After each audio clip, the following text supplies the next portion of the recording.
welcome back to Messed Up Movies Podcast, New Movie Monday. I'm your host, Griff, joined as always by my friend and co-host, Alex Dandino.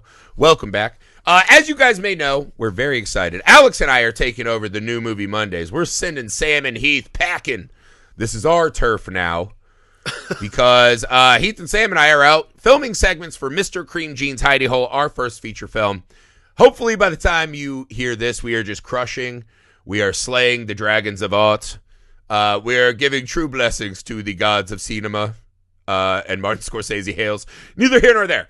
Guys, if you want to help us make our first feature film, please go to Indiegogo and find Mr. Cream Jeans Hidey Hole. You have to type it in or find it on Misfit Parade social media because we've been shadow banned. Because we're cowardly Americans who are afraid of rubber dicks, and that's pathetic. On a long list of things that are pathetic right now in America, that's on there. I don't know how high it's on there. If you want to help this movie, go to the Messed Up Movies Podcast Patreon page, support the show. We have exclusives. We have mini-series. We got commentaries. We got all kinds of fun stuff. You can be part of our Discord server, join the gang. That would mean the world to us. That helps this show grow a lot. We appreciate you. 5-star ratings, reviews everywhere you find podcasts. Subscribe to Misfit Parade on YouTube. MisfitParade.com for updates. Something easy and free you can do that helps out shows like us. We do Reels. We do TikToks. We do YouTube Shorts, right? All that kind of stuff. Send an episode. Send a Spotify link. Send a TikTok to a movie-loving friend. Let them know what we're up to. We'll take it from there. Speaking of taking it from there, or to there, I'm very excited. I found this movie that I could not wait to share with Alex. As my wife said, she woke up the next morning and goes, "Man, I hated that movie, and I hate you for making me watch it." And I was like, that is a sign that I nailed it, because I actually really dug this movie. One of the biggest flaws with the movie is that I'm not sure I've ever said the name right, and every time I try to look it up, I feel like I cannot spell it or know what it's saying. Vulcanizadora. Vulcanizadora, is that right? I'm pretty sure it's I'm pretty sure it's Vulcanizadora. Vulcanizadora.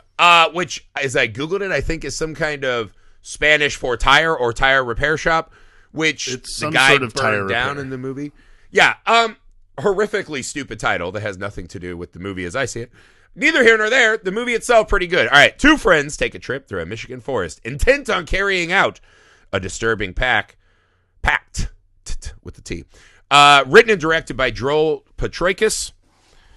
Solo Potrykus plays Jeremy in the movie. Josh Burge playing our other chain-smoking kind of black hole of joy and energy and Riz. Did you? As the kids say. Have you watched Joel Potrykus' other movie, Buzzard? So I haven't seen Buzzard, but I do remember watching the Alchemist Cookbook or the Anarchist Cookbook. Was that what it was? God, he had one that was really popular that I saw. It was called the Alchemist Cookbook. Yes, I do remember seeing that. Okay. The reason I ask is because on the Wikipedia page and a couple places, I was trying to figure this out. Josh Burge's character is Marty Jakatansky, and that is the same character name from Buzzard, the other movie that he was in, which is another Joel Potrykus joint. So I was trying to honestly, like, this is not the point of the movie, but I did spend a lot of the movie trying to figure out if this was a sequel to Buzzard. It's been a long time since I've watched Buzzard, so I was like trying to figure out, like, Potrykus universe. Is this the Potrykus extended universe? Is that what's going on? Yeah, I don't know. Yeah, it's a fascinating movie. I don't hate it. I don't hate it. Jesus, like Amy's reaction seems pretty extreme. Amy was pissed.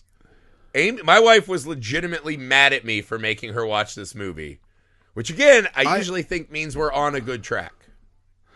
I get why. This is not Amy's jam generally. Like, I think also it's a two-hander. It's two dudes. Like, she's not really. I get why this is like something that really struck you though, for sure. Well, okay, so spoilers. Let's kind of lay out the beef right now, right? Because I enjoyed the start of the movie as a low-budget filmmaker ourselves, right? I thought this was brilliant, right? You have these two actors. Solo Potrykus, right, who's playing Jeremy, is just captivating. He's essentially the guy from American Movie who says Coven a lot, just having a great time. Everything he sees in the woods is cool. He's excited. He's pumped. And then there's this fucking black hole of joy who's just like, no, man, we're not doing anything fun. We're not having any joy. I'm here to chain smoke and do some shady thing that we'll talk about in the future. The movie starts with a line. He's like, I forgot my keys, brother. He's like, why do you need keys? It's kind of one of those, where we're going, we won't need roads. And you're like, oh, okay, they're not coming back from the woods together. Got it, right? Or he's not coming back. You never fully know what is happening, but we know it's going to end poorly. The movie proceeds into this vignette of comedy, right? Finding an old bag of pornos, setting off firecrackers that suck, watching all the snakes burn, him getting on the shed to look out, right? And they kind of have this really fun back and forth where Jeremy is super excited about everything. I needed this. I need this one last moment. I'm having a blast. I needed a buddy. While the other guy is just such a bland piece of shit who's miserable, but keeps telling Jeremy that he's never coming back. And it makes this really fun dichotomy. And I thought the comedy beats in this section were incredible. I was really into it. Yeah, I mean, I think the opener, American movies are great, like, barometer for it. Like, I think actually, if you like American movie, this movie works pretty well.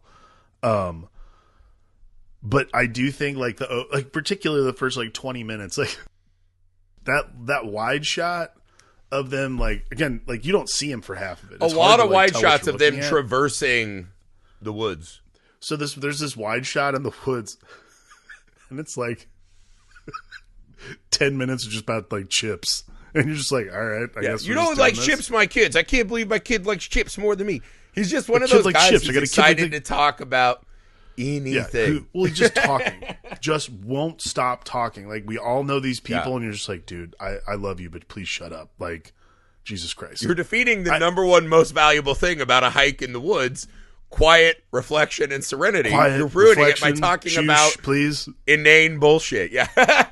I will say, but again, isn't it incredible to you how much this movie remains captivating with just these two dudes doing absolutely fucking nothing in the woods? I mean, it's funny because you and I have actually, we had a script a while ago. It was one of your ideas where we were trying to figure out like two guys in the woods, like with a dead body. And you're like, all right, well, so we started working on that. I do think like it is really hard to make a two-hander now. Like, we've just seen it so many times in so many ways, and like it is a complicated thing sometimes.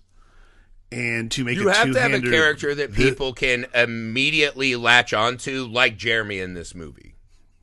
Yeah, to make a two-hander this compelling until like the thing happens, which we'll get to make it worth watching. Because I got to be like, spending 5 minutes of screen time watching snakes burn out of their shells. It's not real snakes, by the way. I'm talking about the fireworks snakes. The little fireworks snakes, yeah. Yeah, like literally like set to classical music. I'm like, Jesus Christ in heaven, mother of God. Like, please. Yeah, there's a lot of yo-yoing between like nothing happening and classical and then them doing weird shit to heavy metal music and Godsmack, which that was the most incredible thing in this movie. I was like, did they pay to fucking get the royalties to Godsmack? What does that cost these days? Him singing. That's the best scene in the movie. Godsmack lyrics.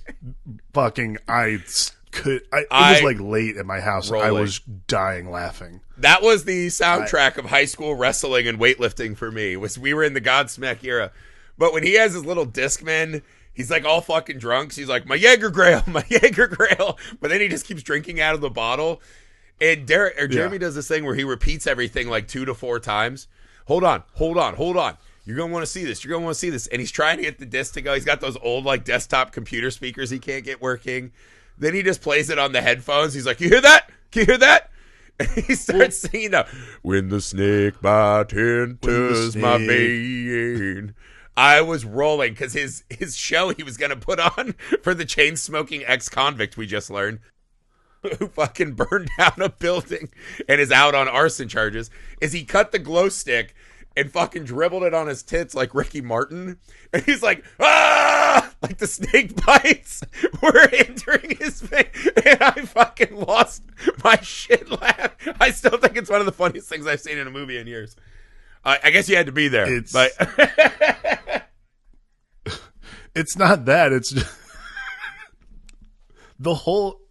I think like it's such a fascinating pendulum swing because the absurdity of the like first, I don't know what hour of this movie. This movie is 85 minutes long. It cooks like.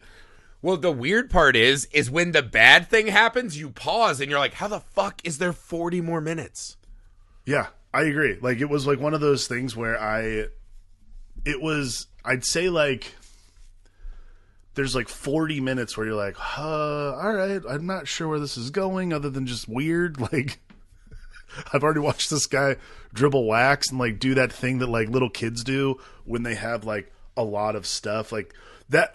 When he's the moment that I was like, this movie is not normal was, and this is a weird thing to like note, but when they're walking through the woods and he like spreads the forest floor trying to he's like, I'm going to find the place.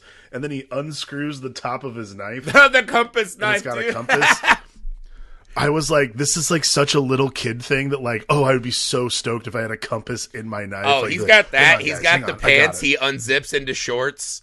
Like, he's full. Yeah. There's even the scene where the guy blows up his Jaeger grill with the makeshift TNT. He's like, oh, great. Yeah. And then he throws his 10. He's like, yeah, you owe me $1,000 because I paid you $700 bail. And this is the weird thing this movie does a couple times, which is it's kind of this just diegetic, these dudes in the woods. But then as he's hitting him, it pauses and does these like Texas Chainsaw, like black and white photo pushes into Pantera music, which again, I was like, they paid for Pantera and Godsmack. And then Derek's crying. He's like, and then he's peeing with his pants all the way down. I was like, this is literally playground horse shit. Like, everything these guys is doing is schoolyard nonsense. I think that's the cool thing too, is like the whole first like 40 minutes of the movie is like pulling okay, you know those the ball, the little like the 5 balls, you pull one and then it hits the other one. Basically it's like transferring force back and forth. Yeah. Well, there's a pendulum. Is that still a pendulum? Either way. I think it's a pendulum force. I don't fucking know. We're dumb. Okay, so like basically, yeah. Sorry, I'm dumb and I don't know what those things are. But either way, it's that stupid shit you see on people's Google it, desks nerds. and offices. Yeah. The first 40 minutes is literally like pulling that ball all the way back to the point where also it's like not going to be effective because then the thing that will happen, and then when it happens, it's letting the ball go and all of them just like scrambling together. Too much force. And then you're like, it's too much force. What's going on? Because that's really kind of like what ends up happening for me. So I'm just like, Jesus Christ. I love the idea of you as a guy who's like sitting there kind of sweating as you pull the pendulum ball back. Like you're like a guy from a fucking Hurt Locker. And when it hits, you're just like, whoa, that was a lot. This is crazy on a Wednesday. Oh, this character you're building is amazing. Like, it all like, well, if you have, because if you don't pull the string back taut enough, it won't actually line up and hit. What it'll do is twist all the other balls together. This is an incredible addition to this. But that to me is essentially, that to me is kind of what the movie is. Like, I'm following exactly your analogy. Because what we do is we get to and there's two things I want to talk about in this moment, to your point of the string that almost is underpulled and overpulled at the same time. Yeah. So Derek goes, and he's going to do a last swim. The other guy's like, nah, I'm just here to chain smoke and look skinny, whatever the fuck his deal is. And Derek's just like, you're missing it, man. You're missing it. I think what this movie does, and it's so effective, is because then we pull out these iron masks that we'd already seen once in the movie. We'd already seen the firecracker. Yeah. The point is they came out here to kill themselves together, right? And they're going to put these iron masks on and put these firecrackers in their mouth. On the count of 3, they're going to light it, and they'll explode, right? Fucking blow their heads off, yeah. Wild setup, right?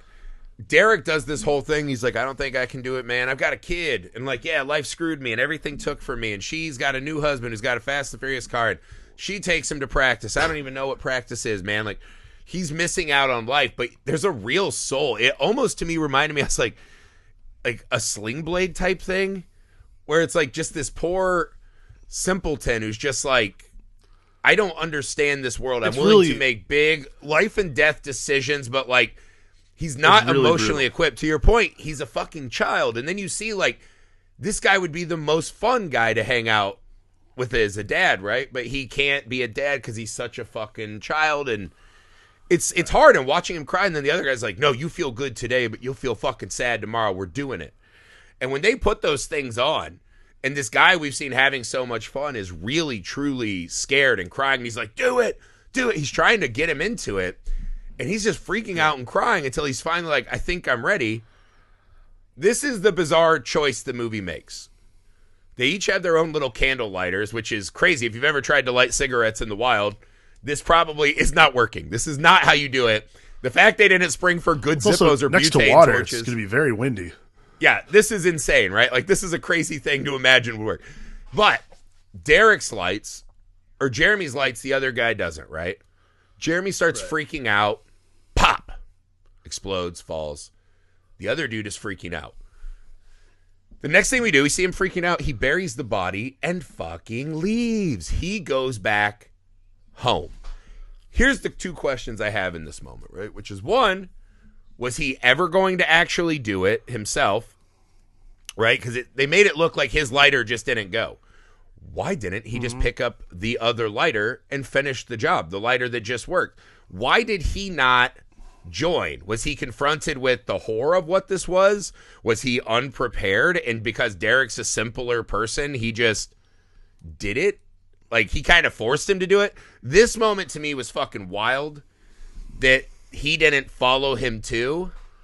And I gotta say, makes it really hard to give a fuck about the end of this movie. To my wife's point, why would I watch a hateable murderer and empathize with him at all? And I was like, that's a great question that I don't think anyone can answer. Why do you think they made this series of choices? Well, one, I don't think he was ever going to light it, personally. Okay, so this... I think... You think he was never going to do that? No. You think he was never going to pull the trigger? Here's why. This guy had been to jail. I think that, like, being incarcerated and, like, things like that happen in this life, and I'm not saying that, like, there's nothing wrong. Like, look, I know plenty of people have been to jail. He burnt down a tire shop. That was what he did. That was his crime. But he's been to prison. Going to prison changes people pretty, like, it's pretty... I've not been to prison. I've met a lot of people. There's no fucking chance I could make it even 2 years in prison. That seems harrowing. There's no chance I could make it. There's no chance I can make it 10 days. I am not a hard person. Okay. You about to be. I've met people who I worked on a show where we met people in, like, maximum security prisons and stuff like that. And some of these people are, you know, you're like, wow, you belong here. Like, there was one person we met in particular who's like I've never met a real sociopath in person, and it was actually a very terrifying experience.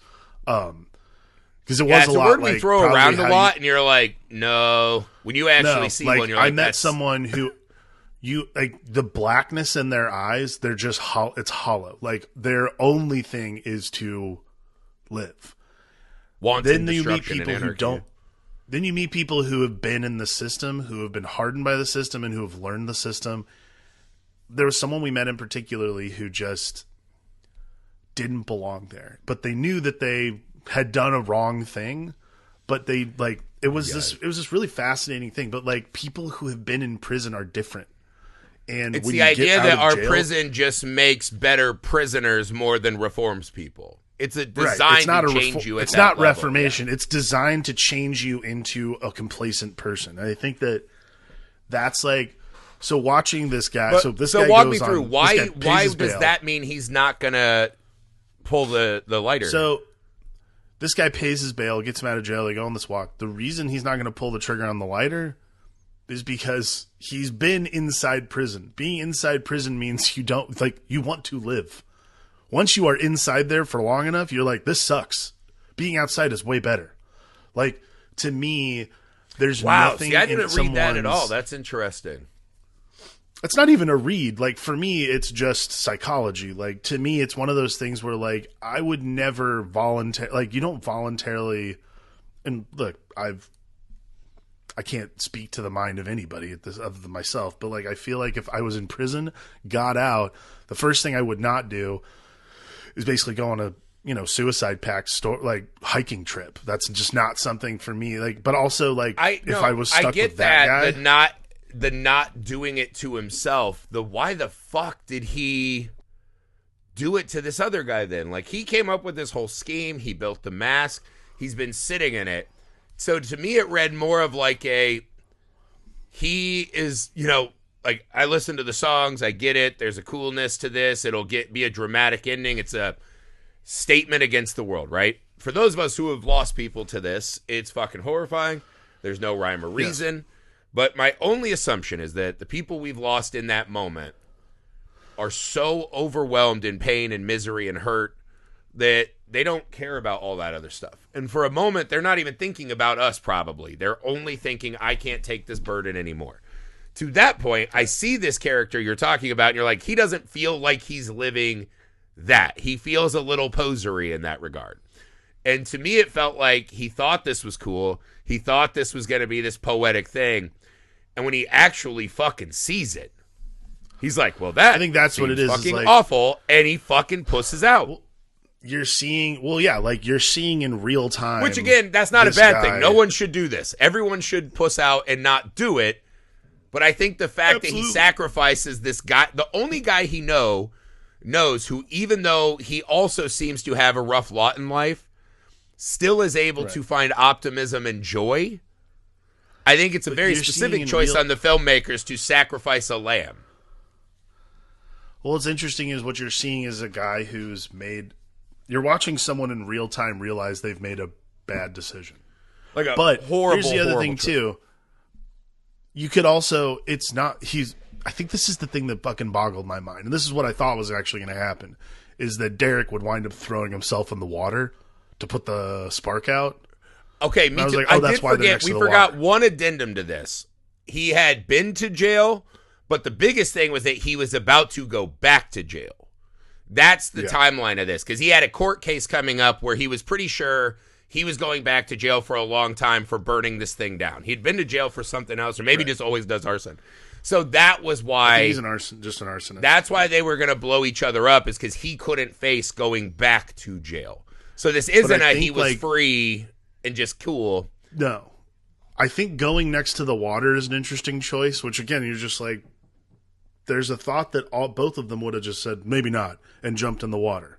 Like, there's parts of it it's crazy. That to me is always this weird out. He watched the guy have this whole, I've got a son, I've got a life, I don't want to do this, and is so fervently making him do it that in a way it does almost read as murder. Because my wife's like, well, he's a murderer. I was like, yeah, but not like a Dahmer. And she's like, yes, he is. He fucking meant to light that.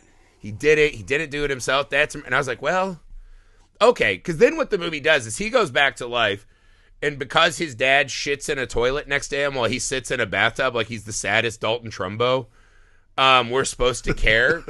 Although now we've completely exploded any possible empathy we could ever have for this man. This guy is an enormous sack of shit, and I don't really care that his dad has dementia and is mean to him. He's seemingly he's like a multi-time criminal. He goes to the court case and he's like, okay, I'll go to jail. It's where I belong. He gets off in jail. Then he goes and has that crazy scene where he visits the kid's son, gives him the money and the note, whatever. The mom yells at him. Yeah. It's this whole series of like bizarre, why do I care about this? The weird thing they added in this that I thought gave me just a moment of pause, like he's not completely unsympathetic like my wife thought, is because when he comes back, he totally changes his tune. And he keeps referring to his friend Derek, right? Is it Derek? I keep getting the names mixed up. As the coolest guy he knows, his best friend. Like, there does seem to be he fucked up and he really misses this guy. And he realizes that he took someone great out of the world. So but that's what I mean. Even at that generous read, it's a fucking dark place to sit for 40 minutes, man. It's tough. Going to talk to that dude's kid after you blew his dad's fucking face off, that's tough. Well, I think what's interesting is so much time is spent in the almost the same amount of time that it took to get out there is spent in the aftermath of this movie, of this whole thing. And it's a joyless experience. It's crazy. I'm not trying. Well, I think I spent the end of the movie trying to figure out what we were trying to learn about, this character, what's the goal here? These characters. And again, the generous read, not to say that's a bad thing, by the way, but this would be mine, is just, you're a criminal, you're a proven criminal, you've done something unforgivable. Like, murdering people is not cool at all. That's worse than burning a building down if no one else died. This is the worst thing he's done. You took a life, that's not okay. I think what's interesting is, because I think the lead up is so uncommonly weird, we don't feel the gravity of it necessarily until really God, I don't know, when he goes to the police station to try to turn himself in, I think. Yes, that sequence of the explosion and the bearing is this insane, still and quiet. And we're kind of watching it yeah. Did this happen? What? And then, when he goes to the police, they're doing a low rent Edgar Allan Poe thing. You know what I mean? Like the Telltale Heart. I'm so freaked out. I want to check, but don't check my name. And I was like, he's been in the system. He's not fucking dumb enough to know. Come on. That scene again, and it didn't pay off to anything. The seeing his wife and kid didn't pay off to anything. His dad being mean to him. The problem is with this end is, one, we hate this guy so much. There's no fucking payoff to anything. There's no reason that we're with him. So he traipses back out to the dunes. And we have this scene, which I wanted your opinion on, because this cannot be real, correct? That he dug 500 holes in the sand and didn't know where the body was, and then he falls asleep in a hole, and the next morning a family uncovers the body. That is 100% so that he can be, hey, I'm the guy that buries and unburies things and gets arrested, right? That's not a real thing. He couldn't actually not find the body, right? That's crazy. Yeah, I mean, I thought that was... here's the thing. I don't think we're doing a thing where things are unreal, so... I agree with that. I don't, because they do have this, they're very, matte painted on dunes. Yeah. Yeah.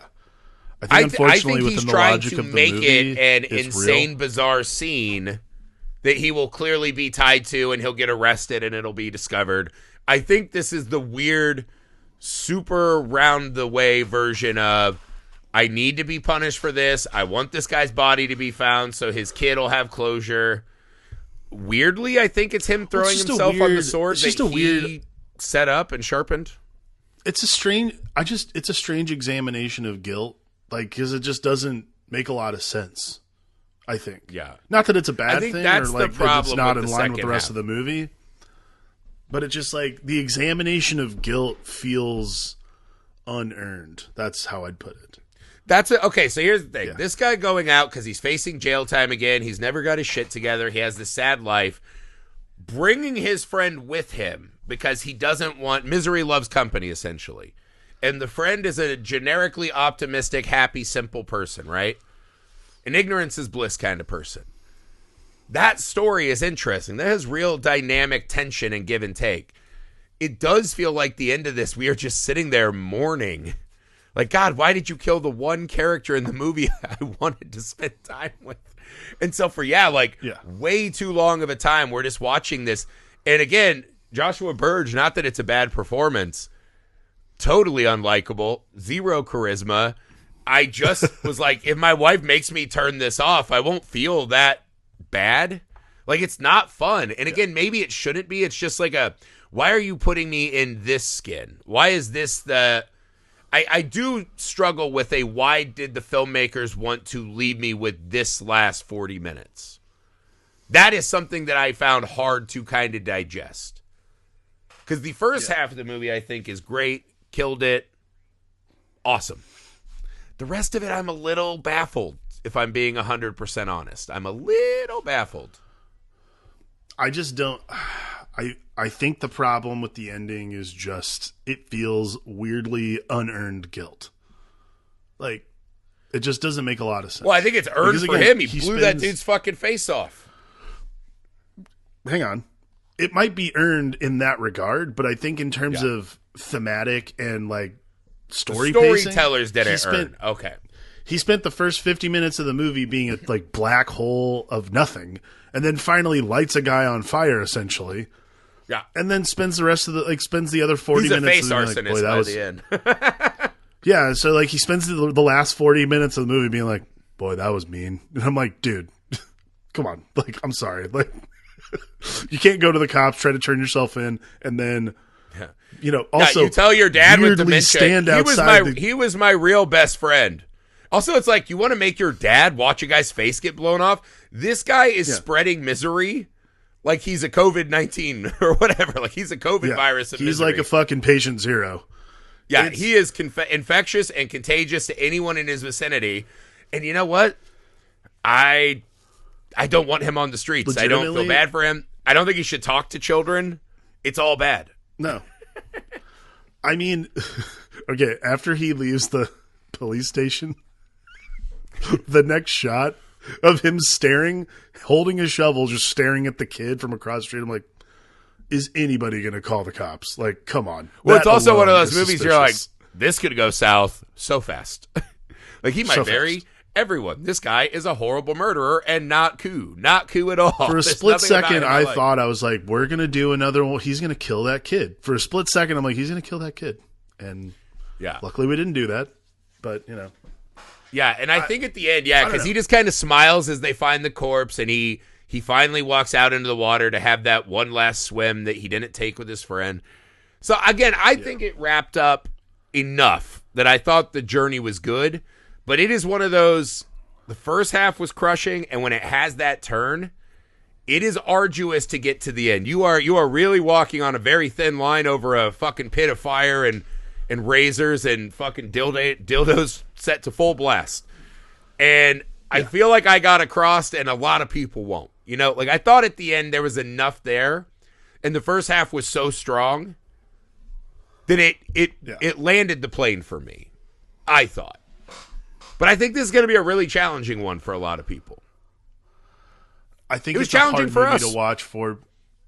I think it's a hard movie to watch for people who are not low budget filmmakers. No, I would say it's a hard movie for people to watch that are kind of more obsessed with finality and like a bow. That's kind of the hardest thing, I think, in indie movies right now is watching movies that don't end so succinctly and be like, all the threads are tied, and you're like, that's not how life is. And indie films often reflect where we are in life. So when life is not a simple, end to the story, it bothers people when they have to watch it as well. Mm-hmm. Yeah. So no, it's a lot. This one's a lot. It's a curious I don't know. watch. I thought for what the size of this movie, I thought it achieved a lot. I think even as rocky as that ending could be, it sticks with you. It's one of those movies that has stuck with me for days now. And I feel like that's a testament to the power of the film. I mean, you could tell me this costs anywhere from like $10,000 to $100,000 and I wouldn't blink an eye. Yeah. If like, somebody said it cost $1 million, I'd be like, movies. What did you spend $1 million on? Godsmack and Pantera riffs. That's it. That's where we spent all I was like, money. is most of its music licensing? Okay, cool. Got it. Thank you. Yeah. We had to go to one police station. That was a hard day. That cost a lot. That's it. We had to stand outside a tire shop. You know how many tents we had to get for the cast and crew in those woods? Yeah. I don't know, man. Sometimes I like difficult to grapple with movies, especially at this size. You don't have to make it nice and comfortable for people. Fuck them. They're not going to their local AMC Megaplex to watch this with a giant bucket of popcorn. Like, this is a get on the couch and let's wrestle movie. I thought this movie was very incredible. Alex, what's the most messed up moment in Vulcanizadora? Oh, for real though? It's when he's staring at that kid from across the street. That is fucked up. Sorry. Okay, so to pair that, to give some context, I would say lighting your friend's firecracker that's in his mouth in a chained like saw cage. That's the obvious one. Yeah, he's like the kind of poor man's Jigsaw, and watching your friend go boop. like a fucking, you remember in Halo you could turn on Grunt Birthday Party and you would shoot the little guys in Halo and it would, poof, you got a headshot, it just turned into confetti. Yep. He essentially does that to his best friend who he seems to hate until he does that and then tells us they're best friends. And then goes and is just like uncomfortably close to that dead guy's kid many times in this movie. And it is absolutely horrifying. But I think you have to do the Grunt Birthday Party on the beach is, and that's like a whole, like a guy like, I don't know, I think things are pretty good for me. He's like, no, it's not. Here's a firecracker helmet. You're like, this is fucking insane. Far and away the most messed up moment. Yeah, I think that one's got it in a landslide. That's it for Vulcanizadora. We hope that you've enjoyed it as much as we have. Go support this movie. Go support independent horror movies like our movie, Mr. Cream Jean's Hidey Hole. Go find us on Indiegogo or through the Misfit Parade socials. You have to type it in because we've been shadow banned because they can't take the sight of a girthy rubber dick. Because Indiegogo are cowards, man. We all know that now. Make sure you go to the Messed Up Movies Podcast Patreon page to support this show. Patreon exclusives, miniseries, commentaries. You can help make the show exactly what you want. Vote on episodes that we will talk about. That'd be great. MisfitParade.com, Misfit Parade on YouTube. Subscribe there. Send a short. Send to Spotify. Leave a 5-star rating and review. We appreciate it. Bye.